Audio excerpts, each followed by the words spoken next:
আসসালামু আলাইকুম। Hello guys, কেমন আছেন সবাই? আশা করি যে যেখান থেকে ভিডিওটা দেখছেন আলহামদুলিল্লাহ সবাই ভালো আছেন। আমিও আলহামদুলিল্লাহ ভালো আছি। আজকে আপনাদের নতুন একটা ভিডিও নিয়ে আসলাম। আমি নাসিমা মাল্টি ব্লগ 22 চ্যানেল থেকে। আশা করি ভিডিওটা স্কিপ না করে ফুল ভিডিওটা দেখবেন। আমি আজকে আপনাদের হঠাৎ একটি সারপ্রাইজ দেব। তো সারপ্রাইজ হয়তো আপনাদের কাছে কীরকম আমি জানি না, তবে আমি অনেক চমক হয়ে গেছি। আর এতটা মানে কী বলবো আপনাদের, সারপ্রাইজের চেয়েও বেশি সারপ্রাইজ আমার কাছে। আমি অনেক অনেক খুশি এবং অনেক অনেক অনেক বলে বোঝাতে পারবো না। সেটা আপনাদের সাথে শেয়ার করব এবং কি সেই সারপ্রাইজ সেটাও দেখাবো। তো তার আগে চলুন একটা কথা বলে নিই। আজকে আমার সাথে একটা কাহিনী ঘটে গেল। চলুন আমি সেই কথাগুলো বলছি, যে কথাগুলো একটু মন দিয়ে শুনবেন। দেখা যাচ্ছে আমার সাথে আজকে এই ঘটনাটা ঘটেছে, হয়তোবা আপনাদের সাথেও ঘটতে পারে। তো সেজন্য আমি বলবো যে দয়া করে আমার কথাগুলো মন দিয়ে শুনবেন। আমি 2 বছর আগে একটি বাসায় টিউশনি করতাম। তো টিউশনি করার পরে সেই বাসায় দেখা যাচ্ছে আমি পাশের বাড়িতেও টিউশনি করতাম। তো পাশের বাড়িতে আমি 2 বছর টিউশনি করেছি একটানা, কারণ একজনকে পড়াইছি 3-4 জন পড়াইছি আর কি। তো একটানা ওই বাসায় আমার 2 বছরের 2.5 বছর হয়ে গেছে একটানা ওই বাসায় টিউশনি করেছি। তো দেখা যাচ্ছে যে এই বাসার কথা বলতে নিয়েছিলাম যে 2 বছর টিউশনি 2 বছর আগে 3 মাস টিউশনি করেছিলাম। তো দেখেন, আমি 3 মাস টিউশনি করেছি। আমি নিয়মিত তাদের বাসায় পড়াইতে গেছি। তো 2টি বাচ্চা একসাথে পড়াইতাম। দেখা যাচ্ছে তার 2টি বাচ্চা, মানে দুটোটাই মেয়ে। একটা মেয়ে একটু বড়, হয়তো 15-16 বছর, আরেকটা মেয়ে ছোট 8-9 বছর এরকম আর কি। তো সেইখানে আমি তাদের পড়াইছি। আমি কারণ 2টা বাচ্চা, হয়তো একটা না পড়লে কিন্তু আরেকটার জন্য আমার প্রতিদিন যেতেই হয়েছে। তো এরকম করে আমি প্রতিদিনই পড়াইছি। তো হঠাৎ 3 মাস হয়ে গেছে। তো একদিন আমাকে বলল কি, দেখেন আর্থিক দিকটা একটু সমস্যা, আমি আর পড়াবো না। আচ্ছা ঠিক আছে, যেটা যার যার সমস্যা, নাই পড়াক। তো ভালো কথা, পড়ায় নাই। আমার বেতনটা দিয়ে দেবে, সেটা দেয়নি। তো দেয়নি, পরে বলছে যে আপনার বেতনটা আমি পরে দিয়ে দেবো। আচ্ছা ঠিক আছে, যেহেতু সমস্যা পরে দিয়ে দেবে। তো এরকম করতে দেখা যাচ্ছে যে আমি কয়েকবারই গিয়েছি, কারণ যেহেতু 1 বছর পর গেছি, 1 বছর পর গেছি, তো হাতে টাকা হয় নাই। তো ওই পরের বছরে আমি কয়েকবারই গেছি, তার হাতে টাকা হয় নাই। তো এমন করে আমি কয়েকবার গেছি।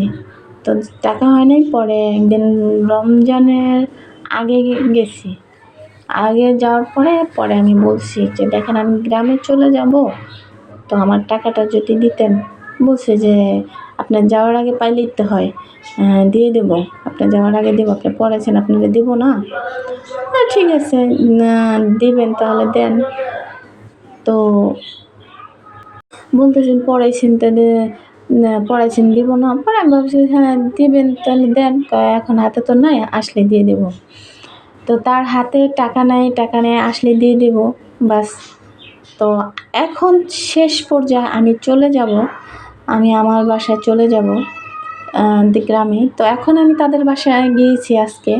যাওয়ার পরে বলতেছি যে আমার যেহেতু চলে যাব, তাহলে আপনি তো কোনো খোঁজ খবর নিলেন না বা কিছু বললেনও না। বলে ঈদের পরে দেবো। আমি কি ঈদের পরে তো আমি থাকবো না, চলে যাব। বলে ঈদের পরে আপনি নাম্বার দিয়ে যান, তারপরে নাম্বার পাঠাই দেন। কেমন লাগে, 2 বছরের মধ্যে ঘুরতেছি, এখনও পরে বলে ঈদের পরে আমার নাম্বার দিয়ে দিন, পাঠিয়ে দেন। যে কিনা আমি বাড়িতে আসি সেই টাকা দেয় না, সেই ঈদের পরে দেবে। তারপর বলতেছি আমি কই দেখেন আপনি এতদিন ধরে আমি আসতেছি, টাকা দেন না, বলছেন তো দিয়ে দিবেন, তা এখন দেন না কেন? ও মা বলে কি আপনি কয়দিন পড়াইছেন? কি পড়াইছেন? আরবি পড়ায় কি টাকা নেয় নাকি? আমি তো অবাক হয়ে গেলাম যে আরবি পড়ায় টাকা নেয় না, তাহলে আরবি পড়ায়, তাহলে কি আমি তাদের বাসায় কি ভিক্ষা চাইতে গেছি? আরবি পড়াই না, টাকা না নিলে তাহলে কেন গেছি? আমি তো গেছি, আমি তো পড়াইছি টাকার জন্য, তাই না? আমি না হয় কেন যাব তাদের বাসায় পড়াইতে?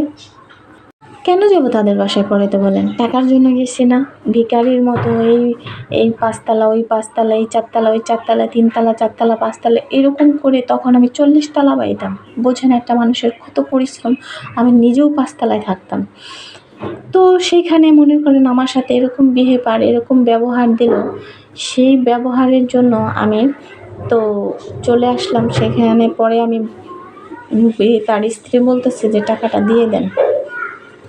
তারপরে টাকাটা সে দিল আর আমার সাথে অনেক খারাপ ব্যবহার করেছে। তো সেজন্য আমি বলবো, যারাই আপনারা টিউশনি করেন তারা অবশ্যই বুঝে সুঝে করবেন, যেন তারা এরকম ব্যবহারটা না দিতে পারে।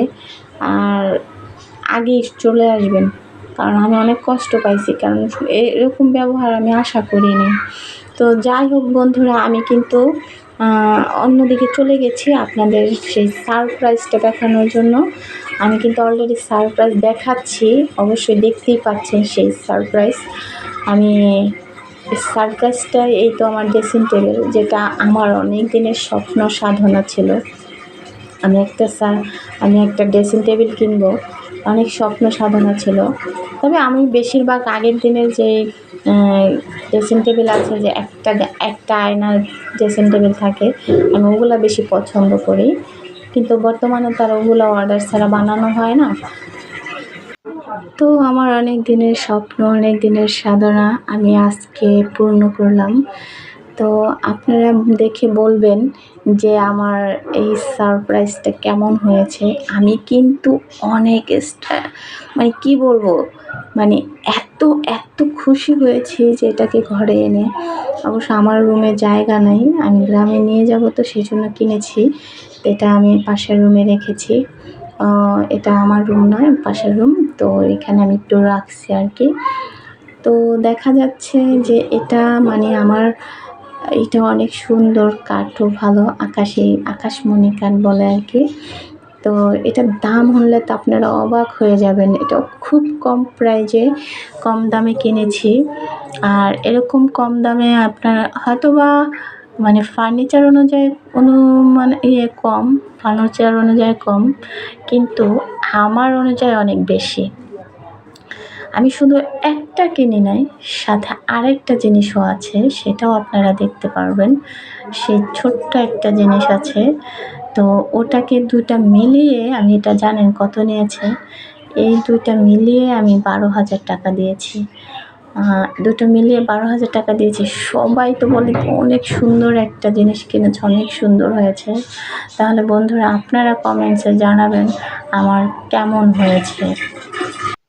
আমি তো মনে করেন খুশিতে আত্মহারা যে এত সুন্দর একটা জিনিস কিনে এনেছি। তো এখনও পর্যন্ত কিন্তু আমার হাজব্যান্ডও দেখতে পারে নাই। এই তো সেই ছোট্ট টেবিলটা দেখতেই পাচ্ছেন পাশে রেখেছি। তো আমার এখনও পর্যন্ত জানেন আমার হাজব্যান্ড দেখতে পারে নাই, কারণ আসে সেই রাত্রে আইসা। এটা আরেক রুমের, তো সেজন্য সে এখনও দেখতে পারে নাই। তো তাকে বলেছি এটা নিয়ে আসছি, সেও খুশি হয়েছে, যাক ভালোই। এটা কিন্তু আমার নিজের টাকা, একদম নিজের পরিশ্রমের টাকা, অনেক কষ্ট করে একটু একটু করে জমিয়ে আমি যত কিছুই আমার ঘরে দেখেন, এগুলো আমি নিজের পরিশ্রমের টাকা দিয়ে আমি সব কিনি। তবে নিজের পরিশ্রমের টাকা দিয়ে কিন্তু কিনতে ভালোই লাগে।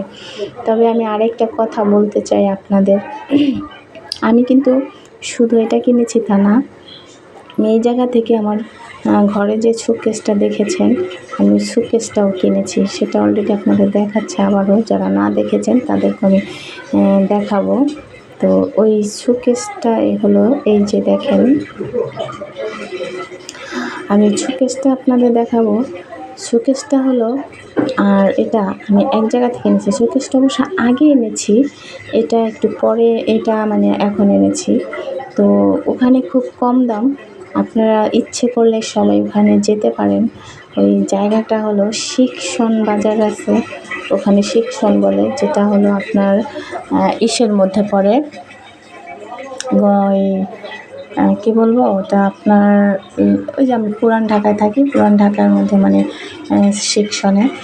শিক্ষণের ঢালে ওখানে খুব কম দামে ফার্নিচার পাওয়া যায়। এটা কিন্তু আমি এই দুইটা মিলিয়ে নিয়েছি, যেমন টি টেবিল আর ড্রেসিং টেবিল মিলিয়ে মাত্র 12,000 টাকা।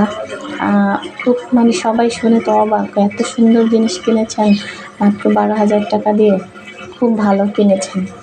তো আমি দেখেন আমার শোকেসটাও কিনেছিলাম আমি 8,500 টাকা দিয়ে। শোকেসটা দেখে যখন শোকেসটা এনেছি সবাই বলে শোকেসটা খুব সুন্দর হয়েছে, আর এটাকেও বলেছে তুমি খুব সুন্দর হয়েছে। এটা তো সবাই বলছে তুমি জিতছো। আমি গ্রামেও আমার আপুদের দেখাইছি ভিডিও কলে, তাদের আবার ফার্নিচারের দোকান আছে, তারাও বললো এটা অনেক জিতছো, খুব ভালো হয়েছে। গ্রাম থেকে ঢাকায় তো জিনিসের সুন্দর দাম কম, তো সেজন্য আমি জানি যে দাম কম, সেজন্য আমি কিনে নিয়েছি। তবে আমার সারপ্রাইজটা কেমন হলো সেটা আপনারা কমেন্টসে জানাবেন। আর আমার শোকেসটা আরেকবার আপনাদের দেখাই।